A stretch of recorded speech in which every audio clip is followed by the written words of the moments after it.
கிறிஸ்துவுக்குள் பிரியமான சகோதர சகோதரிகளே, உங்கள் அனைவரையும் தினமொரு முத்துக்கள் நிகழ்ச்சியில் சந்திப்பதில் மிகுந்த மகிழ்ச்சி அடைகிறேன்.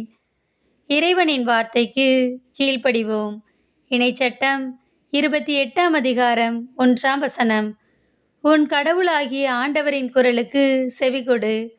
நான் இன்று உனக்கு விதிக்கும் அவருடைய கட்டளைகள் அனைத்தையும் கடைபிடிப்பதில் கருத்தாயிரு. அப்பொழுது உலகிலுள்ள மக்களினங்கள் அனைத்திற்கும் மேலாக உன் கடவுளாகிய ஆண்டவர் உன்னை உயர்த்துவார். பிரியமானவர்களே, நாம் இறைவனுடைய கட்டளைகளுக்கு கீழ்ப்படிந்து அதன்படி நடக்கும்போது அவர் நம்மை அனைத்திற்கும் மேலாக உயர்த்துவார். நம்மை கீழாக்காமல் மேலாக்குவார். யோசேப்பை பாருங்கள். எந்த சூழ்நிலையாயிருந்தாலும் யோசேப்பு இறைவனுக்கு கீழ்ப்படிந்தார். எனவே இறைவன் யோசேப்பை எகிப்து முழுமைக்குமே ஆளுநராக்கினார். அவரை வெறுத்து தள்ளிய சகோதரர்கள் மத்தியிலே அவரை மேன்மையாக வைத்தார்.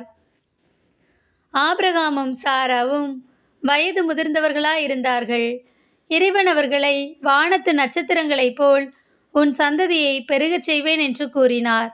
ஆனால் அந்த வார்த்தைகள் தன் வாழ்வில் நிறைவேறுவதற்கான வாய்ப்புகள் இல்லாமல் இருந்தாலும் ஆபிரகாம் அதற்கு அப்படியே கீழ்ப்படிந்தார்.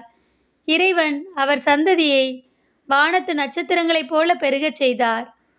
மோசேயும் இஸ்ராயேல் ஜனங்களை எகிப்திலிருந்து நடத்தி வரும்போது இறைவனுக்கு அப்படியே கீழ்ப்படிந்தார்.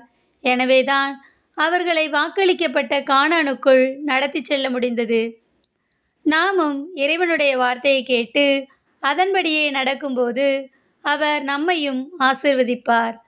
பூமியிலுள்ள சகல ஜனங்களிலும் நம்மை மேன்மையாக வைப்பார்.